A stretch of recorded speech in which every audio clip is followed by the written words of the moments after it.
ദൈവത്തിൻ്റെ അതിപരിശുദ്ധമായ നാമം വാഴ്ത്തപ്പെടുമാറാകട്ടെ. ഇന്നത്തെ വചനഭാഗം വളരെ ശ്രദ്ധയോടെ നിങ്ങൾ ഗ്രഹിക്കണം.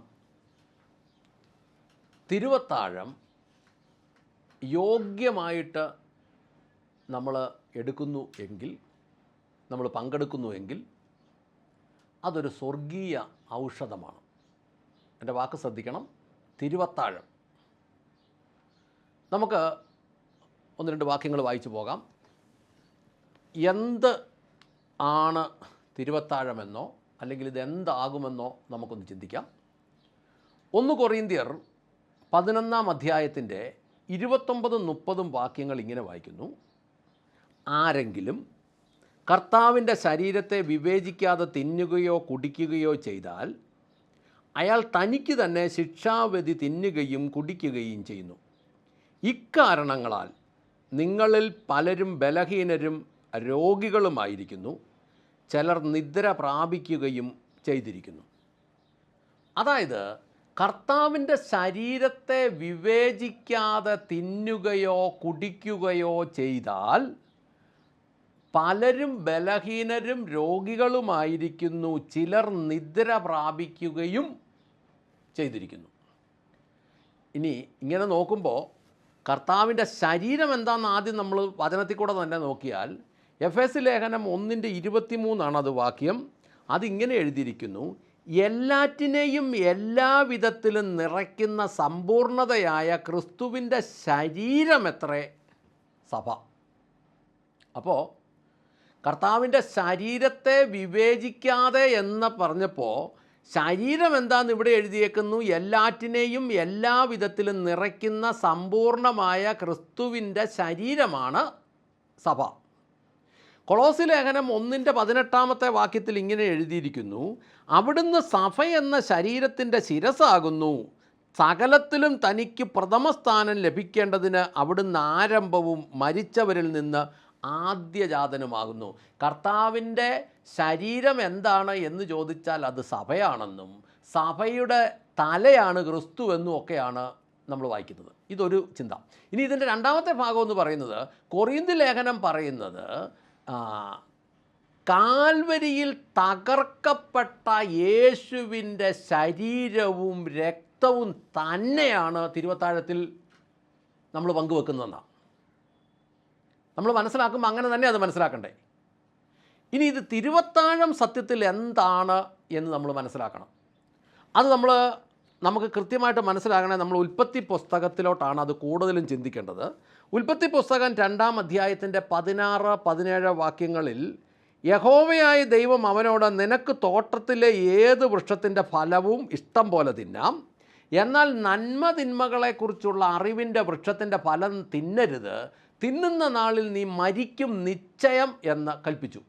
ദൈവം മനുഷ്യനെ സൃഷ്ടിച്ച് ഏദനിൽ തോട്ടവും സൃഷ്ടിച്ച് മനുഷ്യനെ തോട്ടത്തിലാക്കിയപ്പോൾ ദൈവം മനുഷ്യന് കൊടുത്ത ആദ്യത്തെ കൽപ്പനയാണ്, ആദ്യ മാതാപിതാക്കളായ ആദത്തിനും കൗവയ്ക്കും ആദ്യം കൊടുത്ത കൽപ്പനയാണ്, തോട്ടത്തിലെ എല്ലാ വൃക്ഷങ്ങളുടെയും ഫലവും ഭക്ഷിക്കാം, പക്ഷേ നന്മ തിന്മകളെക്കുറിച്ചുള്ള വൃക്ഷത്തിൻ്റെ ഫലം ഭക്ഷിക്കരുത്, ഭക്ഷിച്ചാൽ അന്ന് തന്നെ നീ മരിക്കും. എന്നാൽ 3:6 നമ്മൾ വായിക്കുന്നു, ആ വൃക്ഷത്തിൻ്റെ ഫലം നല്ലതും കാണുവാൻ ഭംഗിയുള്ളതും ജ്ഞാനം നേടാൻ അഭികാമ്യവുമെന്ന് കണ്ട സ്ത്രീ അത് പറിച്ചു തിന്നു, തന്നോടൊപ്പം ഉണ്ടായിരുന്ന ഭർത്താവിനും കൊടുത്തു, അയാളും തിന്നു. ദൈവം ഇത്ര ഒന്നും കാര്യങ്ങൾ പറഞ്ഞില്ല. നന്മതിന്മകളെക്കുറിച്ചുള്ള അറിവിൻ്റെ വൃക്ഷത്തിൻ്റെ ഫലം ഭക്ഷിക്കരുതെന്ന് മാത്രമേ പറഞ്ഞുള്ളൂ. എന്നാൽ വൃക്ഷത്തിൻ്റെ ഫലം കാണുവാൻ നല്ലതും തിന്നാൻ നല്ലതും കാണുവാൻ ഭംഗിയുള്ളതും ജ്ഞാനം തേടാൻ അഭികാമ്യവുമെന്ന് എന്ന് പറഞ്ഞാൽ ഇതിൻ്റെ പുറകിലൊക്കെ വേറെ ക്ലാസ്സുകൾ നടന്നു. ആ ക്ലാസ്സുകൾ എടുത്തത് സാത്താനാണ്. അവൻ്റെ ക്ലാസ്സുകളുടെ ഫലമായിട്ട് ഇവരതെടുത്ത് തിന്നു. 3:23-24 നമ്മൾ വായിക്കുമ്പോൾ ദൈവം അവരെ തോട്ടത്തിൽ നിന്ന് പുറത്താക്കി എന്ന് നമ്മൾ മനസ്സിലാക്കും. ഇനി 3:22 ഉൽപ്പത്തി പുസ്തകം 3 അധ്യായത്തിൻ്റെ 22 വാക്യം ദൈവം പറയുന്നു, അനന്തരം യഹോവയായ ദൈവം അരുളി ചെയ്തത്, ഇതാ മനുഷ്യർ നന്മ തിന്മകൾ അറിയുന്നവനായി നമ്മിൽ ഒരുവനെപ്പോലെ ആയിത്തീർന്നിരിക്കുന്നു, അവൻ കൈ നീട്ടി ജീവവൃക്ഷത്തിൻ്റെ ഫലവും കൂടെ പറിച്ചു തിന്ന് എന്നേക്കാൻ ജീവിക്കാൻ അനുവദിച്ചുകൂടാ. ജീവവൃക്ഷത്തിൻ്റെ ഫലവും കൂടെ പറിച്ചു തിന്ന് എന്നേക്കും ജീവിക്കാൻ അനുവദിച്ചു കൂടാതിരിക്കേണ്ടതിന് അവനെ തോട്ടത്തിൽ നിന്ന് പുറത്താക്കി. ഇനി ഈ ജീവവൃക്ഷത്തിൻ്റെ ഫലം എന്തു ചെയ്യുമോ? യോഗ്യമായി ചെയ്താൽ തിരുവത്താഴം അത് ചെയ്യും. ഒന്നുകൂടെ പറയാം, ജീവവൃക്ഷത്തിൻ്റെ ഫലം മനുഷ്യൻ്റെ ജീവിതത്തിൽ എന്തു ചെയ്യുമോ, യോഗ്യമായി തിരുവത്താഴത്തിൽ പങ്കെടുത്താൽ, തിരുവത്താഴം കൂടിയാൽ, തിരുവത്താഴത്തിൽ നിന്ന് അപ്പവും വീഞ്ഞുകളും ഭക്ഷിച്ചാൽ, അത് ജീവവൃക്ഷത്തിൻ്റെ ഫലം എന്തു ചെയ്യുമോ അത് ചെയ്യും. ഇവിടെ സംഭവിച്ചതെന്ന് വെച്ചാൽ, കേരളത്തിലെ പൗരോഹിത്യ മതങ്ങൾ ഇടക്കാലത്ത് ഈ അപ്പവും വീഞ്ഞും മനുഷ്യരുടെ വായികകളിൽ മാംസവും രക്തവുമായെന്ന് ഒരു പ്രചരണം ഇറക്കി. എൻ്റെ സത്യസ്ഥിതിയൊന്നും എനിക്കറിയില്ല, പക്ഷേ അങ്ങനെയായി. പല സ്ത്രീകളുടെയും വായിൽ ഇത് അപ്പം മാംസമായെന്നും വീഞ്ഞ് രക്തമായെന്നും മണം വന്നെന്നും ഒക്കെ പറഞ്ഞ് വലിയ പ്രചരണം കൊടുത്തപ്പോൾ കേരളത്തിലെ വിശ്വാസ സമൂഹം അവർ കർത്തൃമേശകളിൽ വീഞ്ഞുകൾ ഇത് വെറും ഗോതമ്പപ്പവും വെറും വീഞ്ഞുമാണെന്ന് ഈ ഒരു പഠിപ്പിക്കലിനെ നേരിടാൻ വേണ്ടി ഇവരങ്ങെടുത്തു. ഒരു സെറ്റ് ആൾക്കാർ പറഞ്ഞു അപ്പവും വീഞ്ഞും മാംസവും രക്തവുമായി, അതിൻ്റെ സ്മെല്ല് വരെ ഉണ്ടായി, മനുഷ്യ മാംസത്തിൻ്റെ ചുവ വരെ ഉണ്ടായി എന്ന് പ്രചരിപ്പിച്ചപ്പോൾ നേരെ എതിർവശത്ത് നിന്ന വിശ്വാസ സമൂഹം, പെന്തക്കോസുകോളം അല്ലെങ്കിൽ ന്യൂജൻ സഭകളെല്ലാം കൂടെ പഠിപ്പിച്ചു കർത്തൃമേശകളിൽ അപ്പവും വീഞ്ഞും വെറും ഗോതമ്പപ്പവും വെറും വീഞ്ഞുമാണെന്ന് ഊന്നി പഠിപ്പിക്കാൻ തുടങ്ങി. അങ്ങനെ പഠിപ്പിച്ചപ്പോൾ ജനത്തിൻ്റെ ഹൃദയത്തിൽ ഇത് വെറും അപ്പവും വീഞ്ഞുമാണെന്നുള്ള ചിന്തയും വന്നു. ഒന്നാമത് നമ്മൾ മനസ്സിലാക്കേണ്ടത്, ഇതിൻ്റെ യഥാർത്ഥത്തെ പേര് കർത്തൃമേശ എന്നൊന്നുമല്ല. ബൈബിൾ ഇതിനെ വിളിക്കുന്നത് തിരു അത്താഴം എന്നാണ്. തിരുവചന വ്യവസ്ഥകളിൽ നമ്മൾ വായിക്കുമ്പോൾ ഇതെല്ലാം സന്ധ്യയ്ക്ക് ശേഷമാണെന്ന് 2 സുവിശേഷങ്ങൾ എഴുതിയിട്ടുണ്ട്. അത്താഴത്തിന് സമയമായെന്ന് 2 സുവിശേഷം എഴുതിയപ്പോൾ 2 സുവിശേഷങ്ങളിൽ എഴുതിയിരിക്കുന്നത്, 2 പേരെഴുതിയേക്കുന്ന സുവിശേഷങ്ങളിൽ എഴുതിയേക്കുന്നത് സന്ധ്യയ്ക്കെന്നാണ് എഴുതിയേക്കുന്നത്. നമ്മൾ ഗൂഗിളിൽ സെർച്ച് നോക്കിയാൽ യഹൂദൻ്റെ സപ്പർ ടൈം ഏതാണെന്ന് ചോദിച്ചാൽ 7 to 8. ഇതിനെ ലോർഡ് സപ്പർ എന്നാണ് ഇംഗ്ലീഷ് വിളിക്കുന്നത്. 7 to 8, വൈകുന്നേരം 7-നും 8-നും ഇടയ്ക്ക് അവൻ്റെ സമയം. എന്നാൽ പെസഹ ആയിരുന്നത് യേശു തിരുവത്താഴമാക്കിയപ്പോൾ അതുവരെ യേശു പെസഹ ഭക്ഷിക്കാൻ വേണ്ടിയാണ് ഇത് ഒരുക്കാൻ പറഞ്ഞതും. പെസഹ അപ്പവും ഇറച്ചിയും ഒക്കെ ആയിരുന്നെങ്കിൽ തിരുവത്താഴമായപ്പോൾ അത് അപ്പവും വീഞ്ഞുമായി മാറി. അപ്പോൾ ഇതെങ്ങനെയാണ് ചെയ്തതെന്ന് നമ്മൾ യോഹന്നാൻ സുവിശേഷം 13-ാം അധ്യായത്തിൽ നമ്മൾ നോക്കുമ്പോൾ നമുക്ക് മനസ്സിലാകുന്നത്, യോഹന്നാൻ സുവിശേഷം 13-ാം അധ്യായത്തിൻ്റെ 14-ഉം 15-ഉം വാക്യങ്ങളിൽ, ഞാൻ നിങ്ങളുടെ കർത്താവും ഗുരുവുമായി ഞാൻ നിങ്ങളുടെ പാദങ്ങൾ കഴുകിയെങ്കിൽ നിങ്ങളും അന്യോന്യം പാദങ്ങൾ കഴുകേണ്ടതാണ്. ഞാൻ നിങ്ങൾക്ക് ചെയ്തതുപോലെ നിങ്ങളും ചെയ്യേണ്ടതിന് ഞാൻ നിങ്ങൾക്കൊരു മാതൃക കാണിച്ചു തന്നിരിക്കുന്നു. ഒന്നാമത് തിരുവത്താഴം സന്ധ്യ കഴിഞ്ഞാണ് ചെയ്യേണ്ടത്. കർത്താവ് ചെയ്തത് അങ്ങനെയാണ്, സുവിശേഷങ്ങൾ പറയുന്നത് അങ്ങനെയാണ്. ഇത് അപ്പസ്തോല പ്രവൃത്തി വായിച്ചാലും ഇതങ്ങനെയാണ്. രണ്ടാമത്തെ കാര്യം, ഇത് കാലുകൾ പരസ്പരം കഴുകുകയാണ് ചെയ്യേണ്ടത്. ഒരാൾ എല്ലാവരുടെയും കാല് കഴുകുമല്ല, പരസ്പരം കഴുകുകയാണ് ചെയ്യേണ്ടത്. എന്നിട്ട് അതിൻ്റെ 17-ാമത്തെ വാക്യം പറയുന്നു, ഈ കാര്യങ്ങൾ ഇപ്പോൾ നിങ്ങൾക്കറിയാം, ഇതനുസരിച്ച് പ്രവർത്തിച്ചാൽ നിങ്ങൾ അനുഗ്രഹിക്കപ്പെടും. ഇങ്ങനെയാണ് ഇത് ചെയ്യേണ്ടത്. ഇനി യേശു ശിഷ്യന്മാർക്ക് ആദ്യം അപ്പം എടുത്ത് ഉയർത്തി വാഴ്ത്തി മുറിച്ച് കൊടുത്തു. അത്താഴത്തിന് ശേഷം പാനപാത്രം എടുത്ത് വീഞ്ഞും കൊടുത്തു. എന്നാൽ യൂദായ്ക്ക് മാത്രം അപ്പം വീഞ്ഞിൽ മുക്കിക്കൊടുത്തു. അവൻ്റെ ഉള്ളിൽ സാത്താൻ കയറിയെന്ന് തന്നെയാണ് വചനം കിടക്കുന്നത്.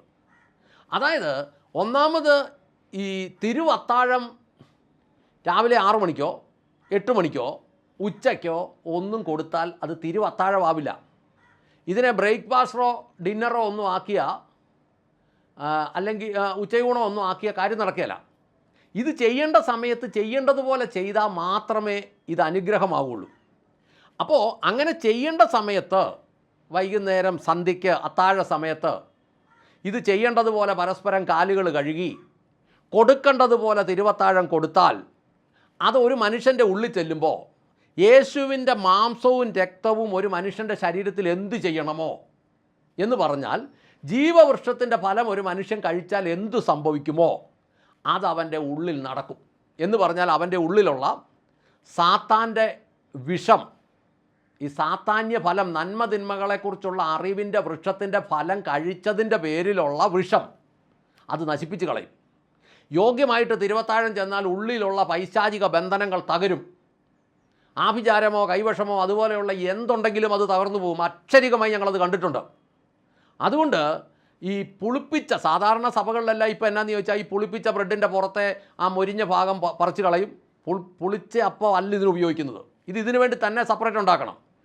ഈ ജാതി അപ്പങ്ങളും അല്ലെങ്കിൽ ഇതിൻ്റെ പേരിൽ ഉണ്ടാക്കുന്ന സംവിധാനങ്ങളും പിന്നെ ഈ കടകളിൽ നിന്ന് മേടിക്കുന്ന വൈനും ഒന്നും ഇതിൻ്റെ ഫലം ചെയ്യില്ല. എന്നാൽ ചെയ്യേണ്ടതുപോലെ ഇത് ചെയ്താൽ ഈ തിരുവത്താഴം ഒരു സ്വർഗീയ ഔഷധമാണ്. ആത്മിക രോഗങ്ങൾക്കും ഭൗതിക രോഗങ്ങൾക്കും ഇതൊരു പരിഹാരമാണ്. അതുകൊണ്ട് തന്നെ വ്യക്തമായിട്ടും ദൈവവചനത്തിൻ്റെ വ്യവസ്ഥയ്ക്ക് ഇത് ചെയ്താൽ യേശുവിൻ്റെ ശരീരവും രക്തവും നമ്മുടെ ഉള്ളിൽ ചെന്നിട്ട് ദൈവവചനം പറയുന്നത് പോലെ ജീവവൃക്ഷത്തിൻ്റെ ഫലം കഴിച്ചാൽ എന്തു സംഭവിക്കുമോ അത് നമ്മുടെ ശരീരത്തിൻ്റെ ഉള്ളിൽ ചെയ്യും. അതുകൊണ്ട് നമുക്ക് പ്രാർത്ഥിക്കാം. സ്വർഗസ്ഥനായ ഞങ്ങളുടെ നല്ല പിതാവേ, ഞങ്ങളുടെ കർത്താവായ യേശുക്രിസ്തുവേ, പരിശുദ്ധാത്മാവായി ഞങ്ങളുടെ നല്ല ദൈവമേ, യോഗ്യമായി തിരുവത്താഴം എടുക്കുവാൻ ഇന്നു മുതൽ കർത്താവേ ദൈവജനത്തിൻ്റെ കണ്ണുകളെ തുറക്കണമേ എന്ന് പ്രാർത്ഥിക്കുന്നു. സൗകര്യം പോലെ ചെയ്തിരുന്ന കാര്യങ്ങൾ മാറ്റി ദൈവവചന വ്യവസ്ഥയ്ക്ക് ചെയ്യുവാൻ കേരളത്തിലെ ദൈവസഭകളുടെയും ശുശ്രൂഷകരുടെയും മുഴുവൻ കണ്ണുകൾ തുറക്കണമേ എന്ന് പ്രാർത്ഥിക്കുന്നു. സഹായിക്കണമേ പരിശുദ്ധാത്മാവേ. അങ്ങ് പ്രാർത്ഥന കേട്ട് അനുഗ്രഹിച്ച കൃപയ്ക്ക് നന്ദി. യേശു ക്രിസ്തുവിൻ്റെ ധന്യമുള്ള നാമത്തിൽ തന്നെ. ആമേൻ, ആമേൻ, ആമേൻ.